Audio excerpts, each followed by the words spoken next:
Bonjour. Bonjour. Est-ce que vous m'entendez? Oui, docteur, bonjour. Ah, c'est bon. Alors, on va commencer, hein? D'accord, oui. Merci. Est-ce que c'est bon? On peut commencer? Oui, docteur, on peut commencer. OK. Donc, on va essayer de voir aujourd'hui deux traumatismes qui sont les plus fréquents au niveau de la cheville, à savoir deux éléments. Ce sont les fractures du pilon tibial et les fractures bimalléolaires. Les fractures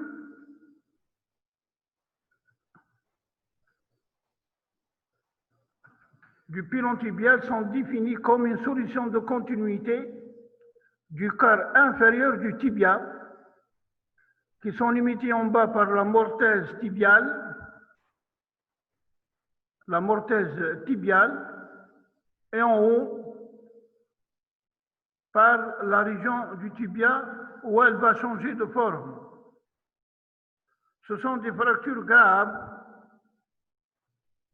car elles sont articulaires et souvent complexes, accompagnées de tassements ostéocartilagineux. leur traitement est le plus souvent chirurgical. Qui dit fracture du pilon tibial dit traitement chirurgical. L'objectif de ce traitement chirurgical est de réduire la fracture, obtenir une articulation qui est congruente et pour permettre une rééducation. C'est important de connaître cette région du pilon tibial. Le tibia est un os triangulaire au niveau de sa partie inférieure. Il comprend 3 facettes. Il a une facette du quart inférieur qui a une forme quadrangulaire. Elle a la forme d'un quadrant.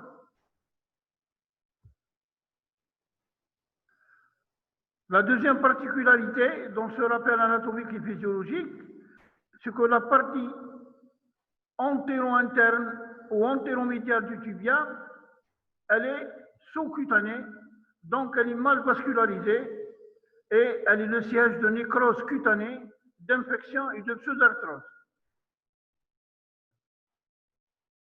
Le quart inférieur du tibia, donc il a une forme quadrangulaire, et dans la base de ce quadrangulaire est formé par la mortaise, par l'articulation tibio-astragalienne. La cheville, elle permet 2 mouvements, un mouvement de flexion et un mouvement d'extension. Regardez bien les amplitudes de la flexion et les amplitudes de l'extension. Elles ne sont pas très importantes. Donc cette articulation-là, c'est une articulation qui n'est pas très mobile. Si vous prenez par exemple le coude, son amplitude elle est de 130 degrés. Si vous prenez l'épaule, elle est de 160 degrés. Si vous prenez la hanche, elle est de 130 degrés. Mais par contre, la mobilité de la cheville à ce niveau-là, elle n'est pas très importante. Quelles sont les causes de ces fractures du pilon tibial?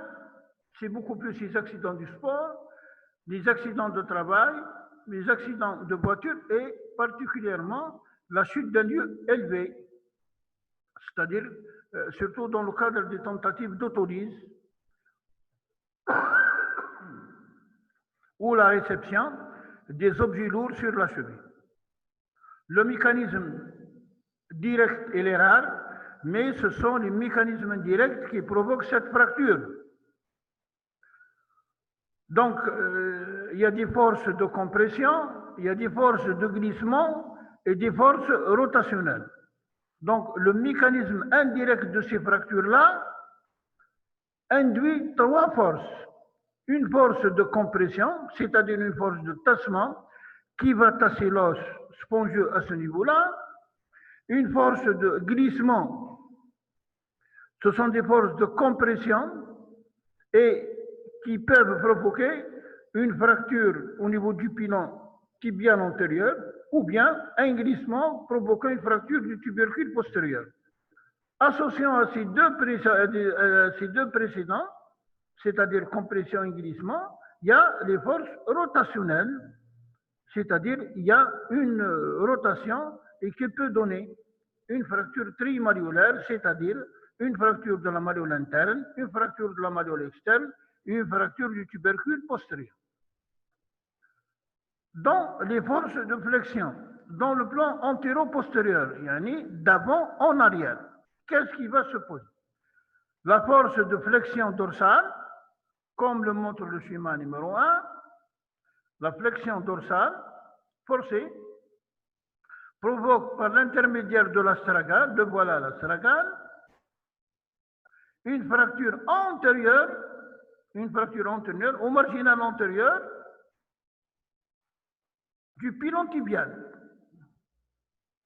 La force de flexion plantaire, c'est-à-dire le contraire de ça, flexion plantaire, va provoquer une fracture marginale postérieure.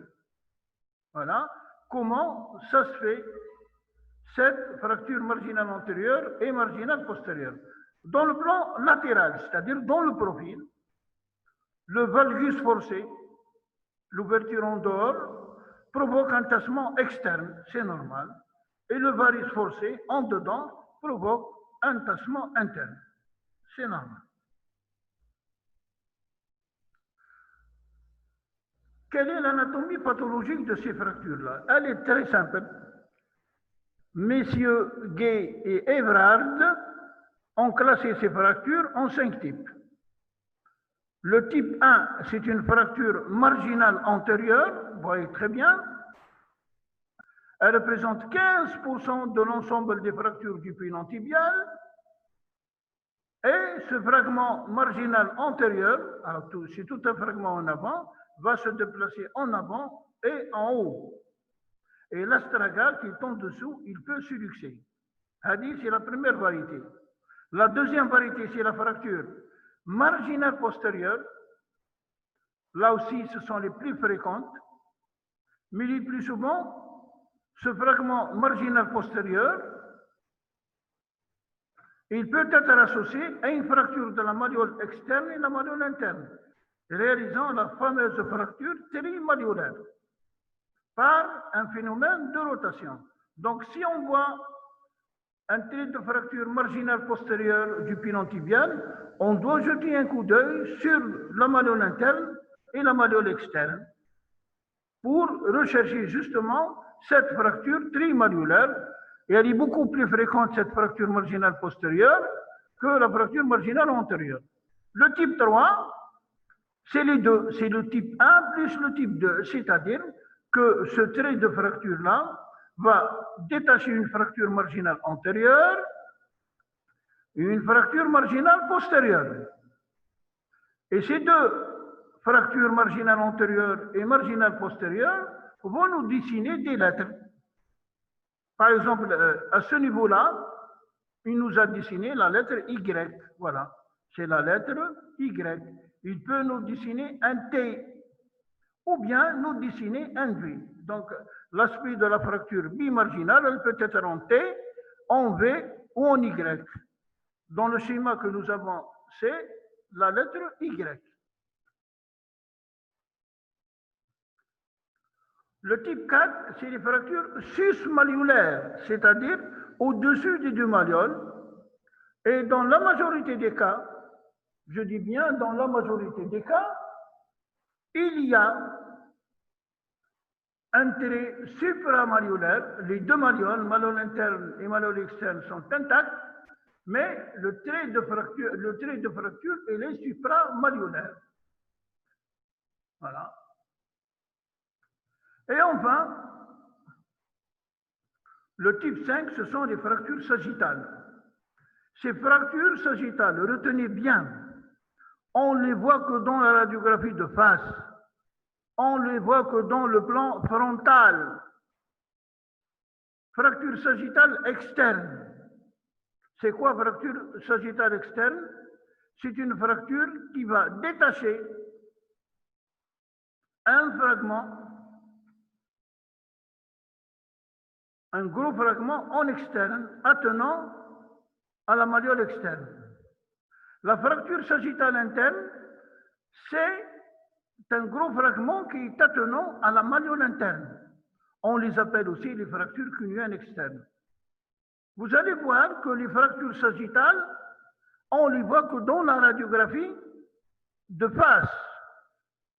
Voyez bien, les fractures marginales antérieures et postérieures, on les voit que dans la radiographie de profil.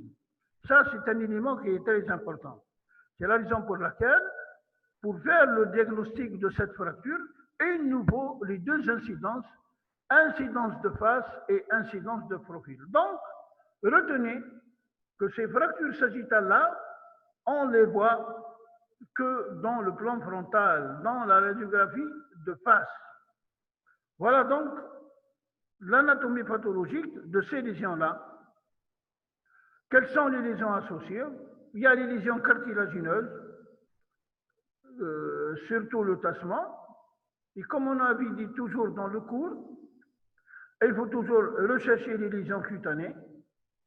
Les lésions cutanées, elles sont classées selon la classification de M. Cauchois et du parc. La classification de Cauchois et du parc, on m'a posé la question, elle est facile. Elle est de 3 types. Type 1, type 2 et type 3. Comment on les connaît? Type 1, elle est suturable. Type 2, difficilement suturable. Et type 3, on ne peut pas la suturer. C'est la classification de Cauchois et du parc. Type 1, suturable. Type 2, difficilement suturable. Et le type 3, on ne peut pas la suturer. Deuxièmement, type 1, c'est des plaies punctiformes. J'ai le mot point, qui est un des points. Type 2, c'est un décollement cutané.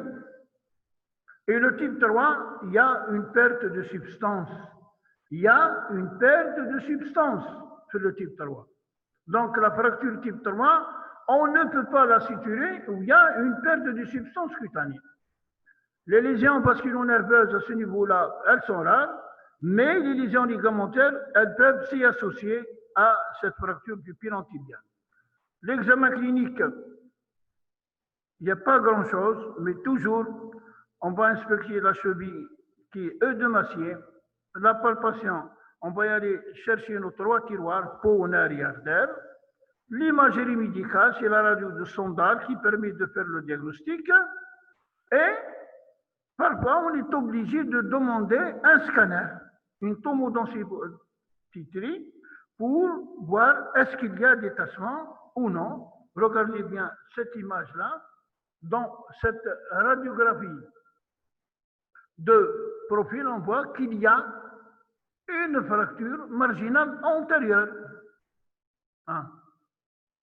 Dans cette radiographie-là, de face, on voit une fracture sagittale interne.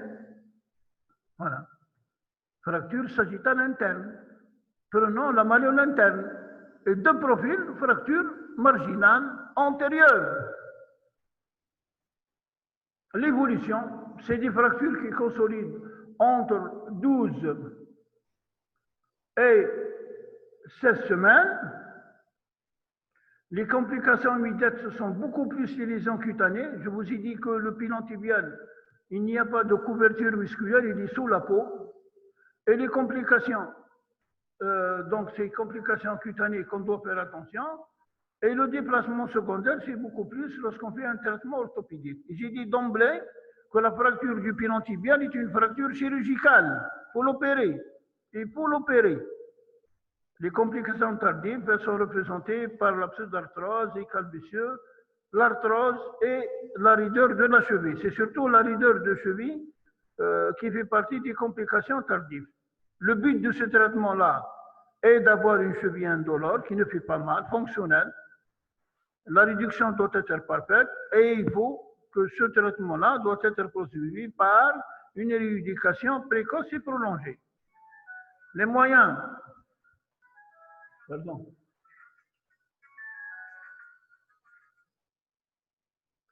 La réduction de la fracture est obtenue le plus souvent par la pression directe sur le fragment déplacé.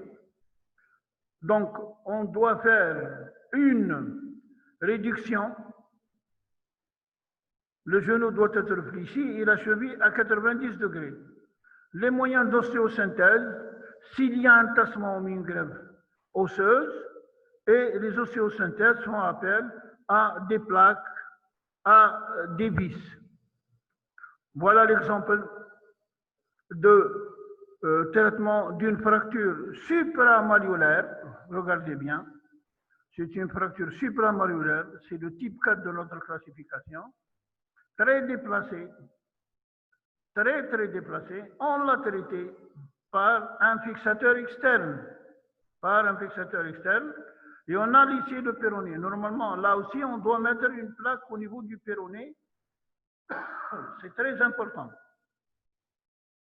Voilà. L'arthrodèse tibio-tarsienne aussi, lorsqu'il y a un tassement très important. Je vous ai dit, lorsqu'on a fait le rappel physiologique, que cette articulation, elle n'est pas trop mobile. On peut la bloquer. On peut la bloquer, c'est-à-dire faire une arthrodèse. Et ça ne va pas retentir sur la mobilité de la cheville.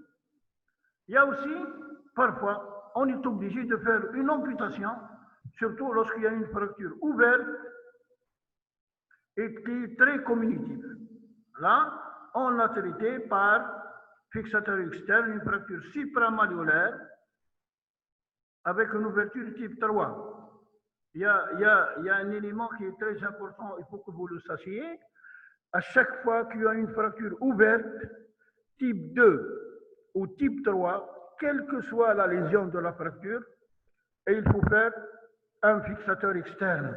On ne peut pas mettre une plaque, on ne peut pas mettre des broches, on ne peut pas mettre des vis, parce que si on va y mettre les vis ou la plaque, ça va, et comme la fracture elle est souillée de la terre, ça va aboutir soit à l'amputation, soit au décès du malade. Fracture ouverte type 2 et type 3, c'est le fixateur externe. Jamais, je dis bien, jamais ostéosynthèse. Voilà donc pour ce qui est des fractures du pilon tibial, qui est des fractures moins fréquentes, mais qui nous posent un certain nombre de problèmes, à savoir les lésions cutanées et la réparation osseuse. Voilà. Est-ce que vous avez des questions? C'est un cours qui, je peux vous dire que c'est un cours où on doit se baser sur l'aspect anatomopathologique. Sur l'aspect anatomopathologique, il y a une chose qui est très importante. Les fractures marginales antérieures, on les voit dans la radiographie de profil, yani dans le plan sagittal. Et les fractures sagittales, on les voit dans la radiographie de face. On les voit dans la radiographie de face ou dans le plan frontal. La fracture marginale postérieure, type 2. La fracture marginale postérieure, elle peut s'accompagner d'une fracture de la malléole interne et la malléole externe. Et elle va entrer dans le cadre des fractures trimalléolaires, يعني ثلاثة. Parmi les complications que peut avoir cette lésion-là, ce sont les lésions cutanées. Vous allez poser la question pourquoi les lésions cutanées. Essayez chacun de nous de palper la face interne de sa cheville, il va trouver directement et il va tomber sur l'os. Donc il n'y a pas de couverture musculaire. Et s'il y a une fracture qui survient à ce niveau-là, c'est une véritable catastrophe. Par contre, les lésions nerveuses, elles sont rares. Et à la fin, retenez que cette articulation de la cheville n'est pas très importante. Elle n'est pas très importante, c'est-à-dire sa mobilité, on peut y aller jusqu'à l'arthrodèse. Il y a un malade qui a une fracture qui est communicative et on ne peut pas l'ostéosynthétiser.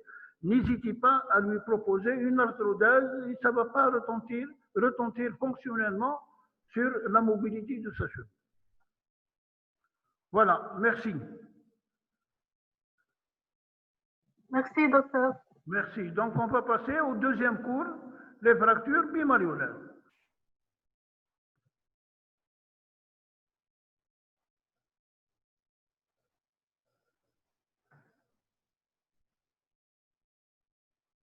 Non.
bon, c'est bon, فهموا عندك معك بلي deuxième.